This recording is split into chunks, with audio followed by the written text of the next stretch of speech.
Hello, hello, hello. I'm Lyndon Thorpe, and this is Our Way, Our Wealth.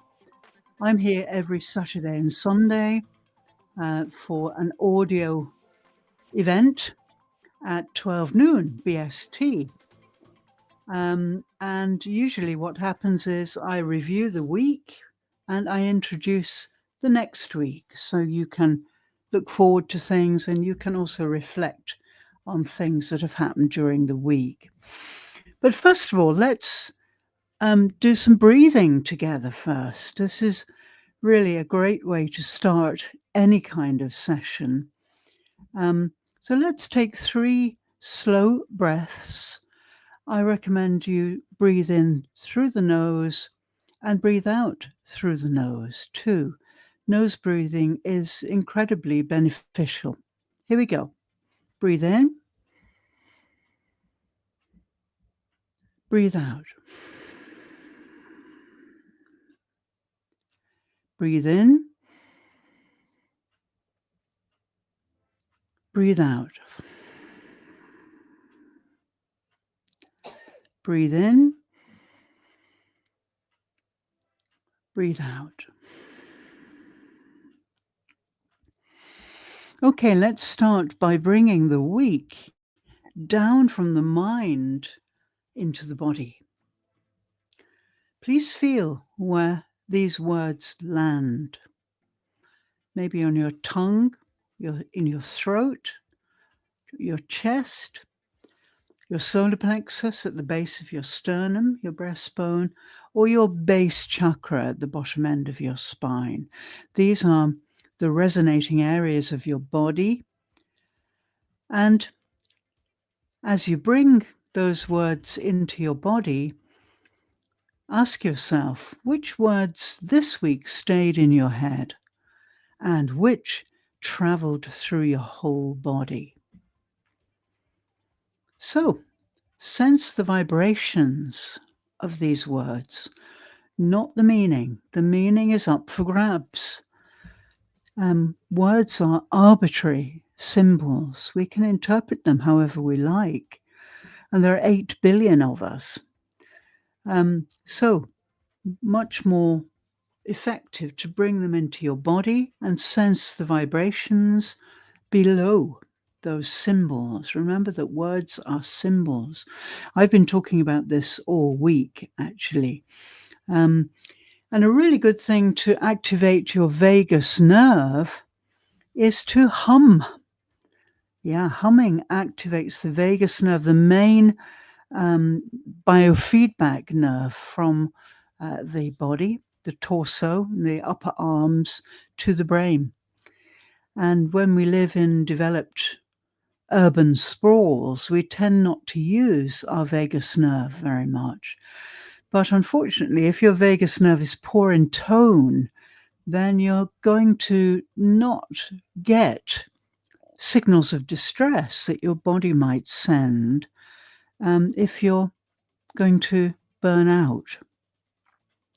So it's really important to keep your vagus nerve toned up. So let's just hum deeply, however suits you, and we'll just spend 1 minute doing that. Here we go.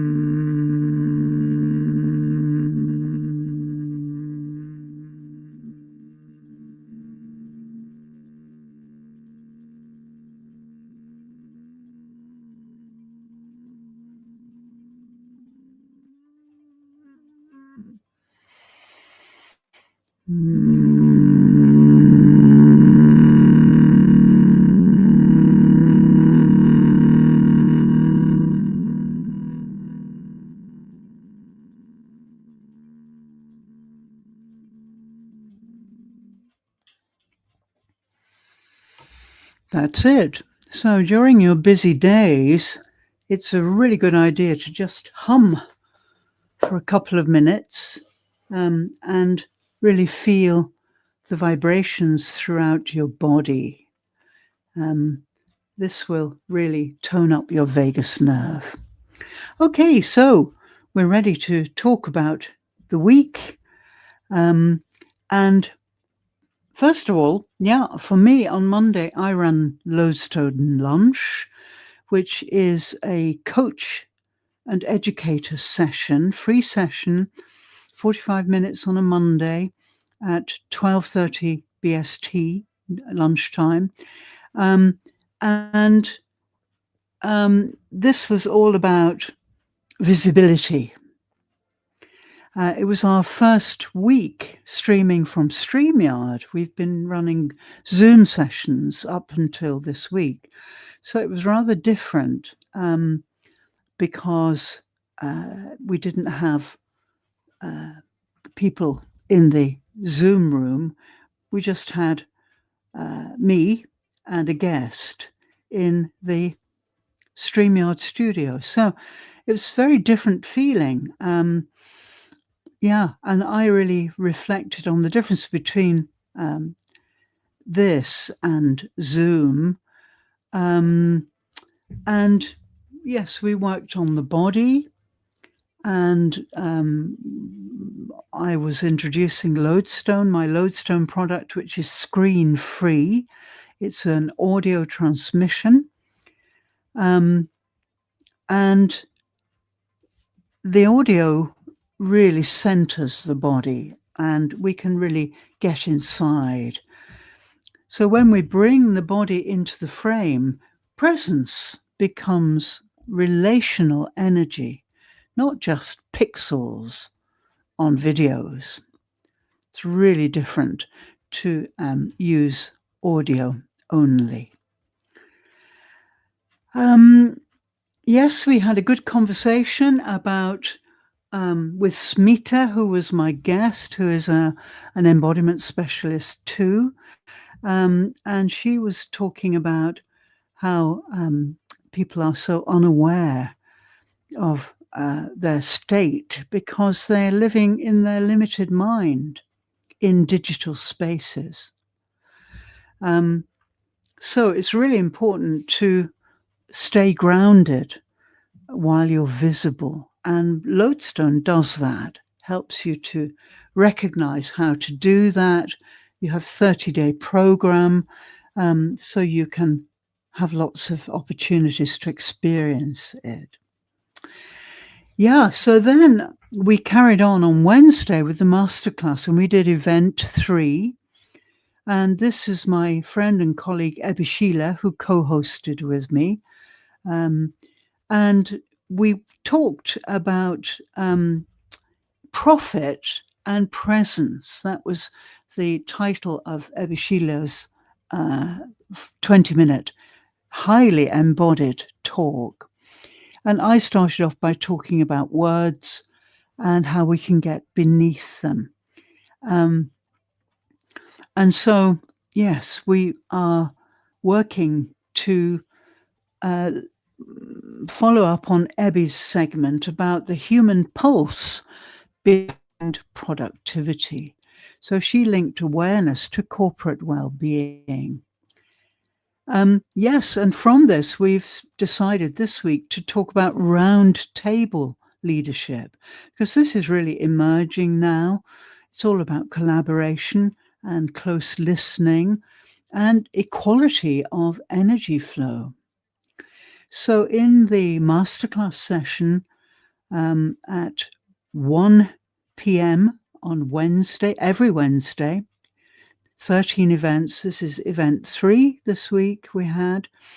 Then Ebby reminded us that the real leader is the current between us, not the one who speaks the loudest or has the highest status. So as we communicate around a round table, then we can pick up the current between us. And so, yes, I really enjoyed having a co-host with me. I had worked with Ebby to prepare, really helped her to embody her 20-minute talk. And I was delighted at how well it went. And her speciality, which really is true self and mindset fitness. She's a coach. then she really brought new energy to my work, which is what I want. And that's why I'm inviting people to come and co-host with me. You may be interested in doing this, but unfortunately, there are only 3 slots left. Everything's booked now. But if you're interested in the remaining slots, please DM me and I'll gladly tell you more. We'll put a post out this week to say what the topics of the remaining co-host sessions are. And if you're interested, please contact me. So that leads us to Friday, yesterday, and we had Lodestone Q&A, which we have every Friday at 9 a.m. BST. And this week we'd chosen gratitude. Now, usually Ebishila is with us, but she couldn't be here with us yesterday. So it was myself and Dr. Muibaja Musi, my dear friend and colleague, and we were looking into the etymology of gratitude. It's got a very interesting background. And Dr. Jamusi is trilingual, as am I. Arabic is her native tongue, and then French, which was her educational language, and then English, which she considers to be her presenting language. So we talked about how words convey gratitude in different languages. But the emphasis really was on the fact that gratitude is a vibration. It's not really a concept. It's something we feel. It's a certain vibration inside each of us. And it's not just a moral posture. It's about embodied receiving too. We are receiving everything in our lives, and everything the earth provides and the universe. And so we can create a wonderful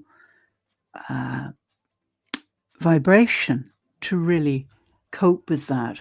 I talked about my first thought every single day is thank you for my breath, because a few years ago I had problems with breathing. So I'm so grateful for my breath every single day. And I think it's remarkable that the human breathing system is so sophisticated. We can breathe 20 to 24,000 times every 24 hours for 70, 80, even 90 years, non-stop. We don't do anything. The breath is always there, unless we're unfortunate enough to have an accident or an illness. So it's a huge thing to be grateful for. In fact, I consider it to be my most precious asset, breath. I really do. Without it, I couldn't exist. None of us could. And the lungs, the human body is so evolved that the lungs can process the raw oxygen that planet Earth provides, the only planet we know that does have breathable gas. And the lungs, remarkable organs, constantly process that raw oxygen to make sure the nutrients are retained and the harmful elements are expelled. It's an extraordinary process, which most of us just take for granted. Not in my work. I make everyone aware of their breath and encourage them to allow gratitude to well up. Yeah. And this also took me back to one of the Aboriginal lessons I learned, and that was whole body listening, barefoot on the earth, which really can generate gratitude. I've never met more grateful people than Australian Aboriginals. They are so grateful for the earth and everything on its surface. They call the earth their father, and Mother Nature is their mother. And they are the loyal custodians of planet Earth. And I feel that they will be the ones to help us realize what we're doing to the earth and restore the damage. So that was a very interesting interaction with Muhiba yesterday. And we encouraged people to really think about their gratitude and what they're grateful for. We also mentioned that many young people are very angry, and it seems that they've replaced gratitude with anger or even rage. I've been teaching young university students in Japan for the last 20 years, and they talked very frankly to me, which they couldn't do to a Japanese member of staff. And they told me how angry they were. The culture doesn't allow them to shine quite often. Everybody toes the line and never really expresses how they feel. So a lot of anger has welled up in these young people. And they don't have a sense of gratitude. They're so disturbed by many things that are happening in modern Japan. So, yes, really, last week then,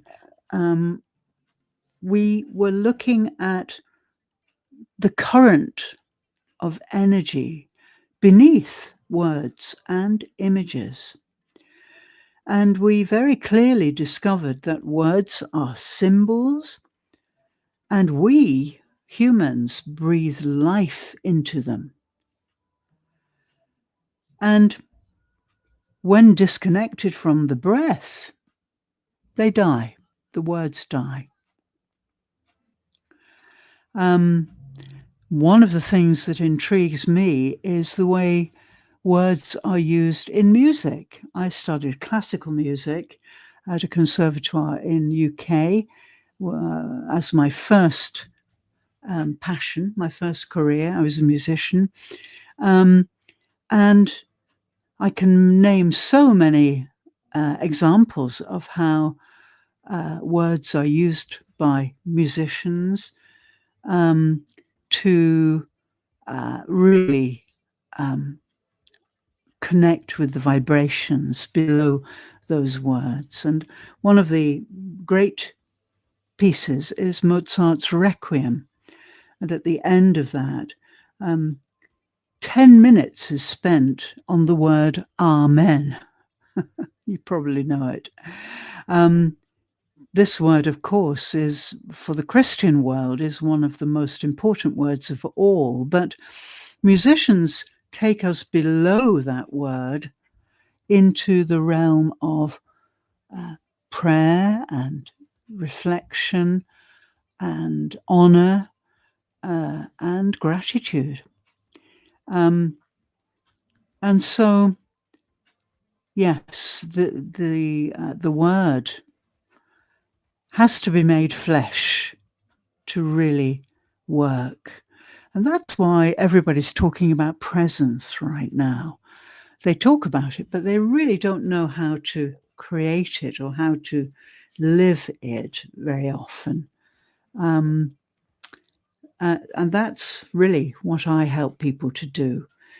And I think in the masterclass on Wednesday, Ebby Sheila was so present. It was great. She was really embodied and really present. Her energy, superb. So, yes. What about you this week? If you've been giving presentations or having meetings or talking about important things in your job, which words carried truth for you this week in your voice? And which were just habits of thought? Yeah. Thought is a premise of the limited mind. It is like a firework display.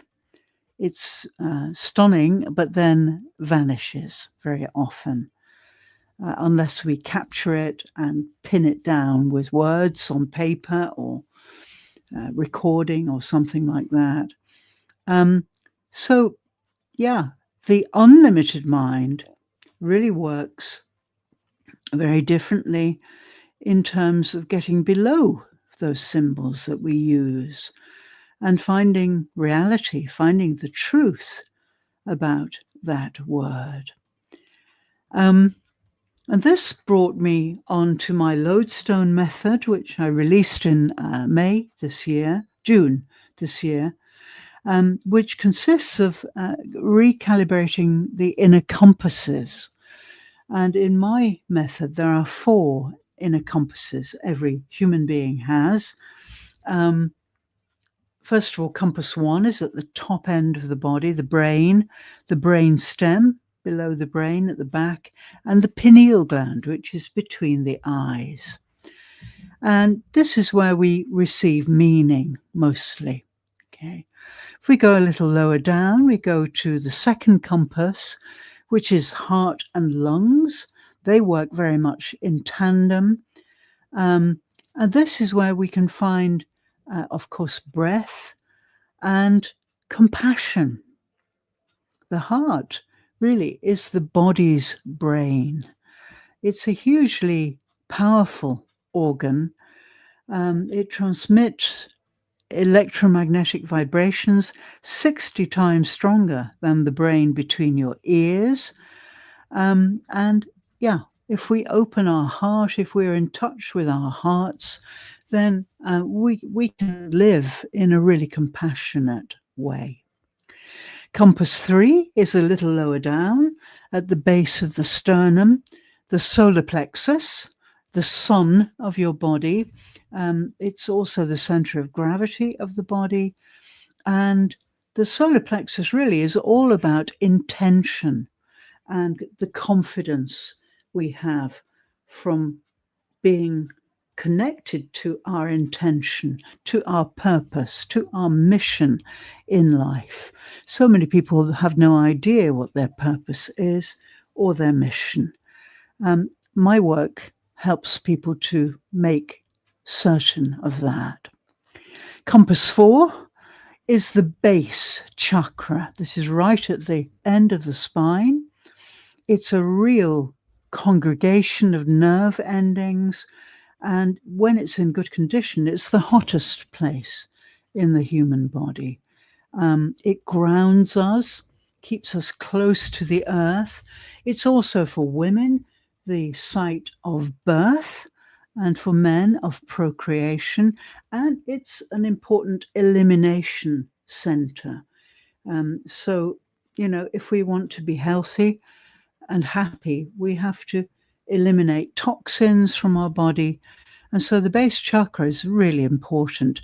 And if you feel really tired in your long, busy days, you probably will feel it in your low back. So many people complain of low back pain. And low back is related definitely to your base chakra. So those compasses, the lodestone method recalibrates them, and over a 30-day period, maybe longer, and then everything starts to get balanced. Body and spirit and mind are balanced. So in many ways, through this work and through these insights, we can see how words become wealth. And when all 4 of your inner compasses are calibrated and in sync, then you are truly wealthy inside and you attract wealth from outside. You become really a human magnet. Yeah. So this has been a great week. Very busy, and very creative. Um, and just to round off this Our Way, Our Wealth session, I'd like to invite each of you to bring into your mind one word only, that sums up your week. I'll give you a moment to think. One word that sums up your working week, the last 5 days.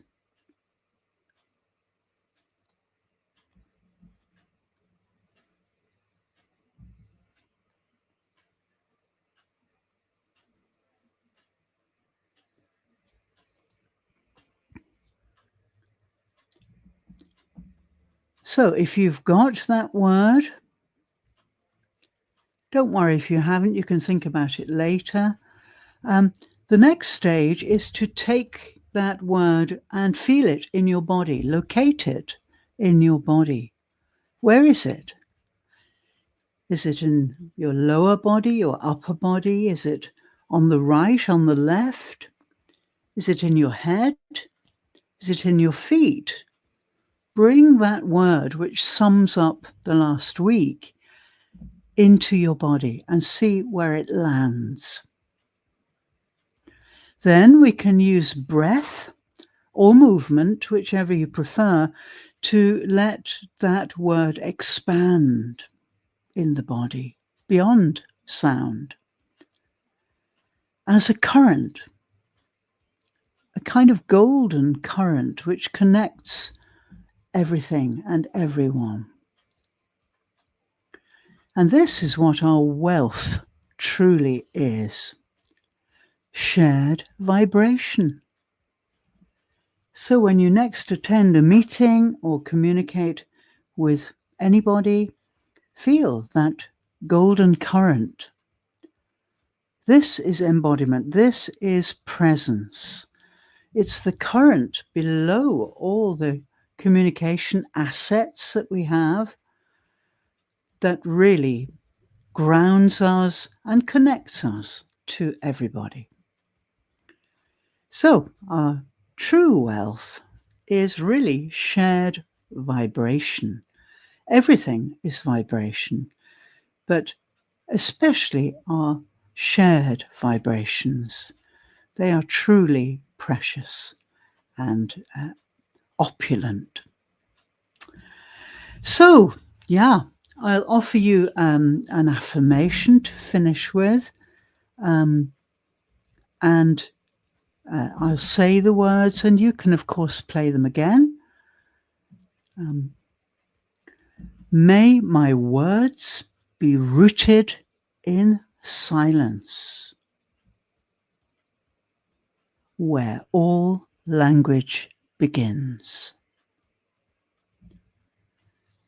May my words be rooted in silence, where all language begins.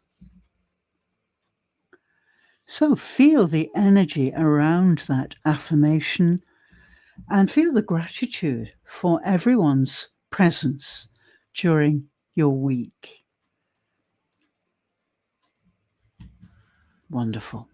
So tomorrow I'll be back, and I'm going to be talking about next week, what it holds, a new current starting up next week.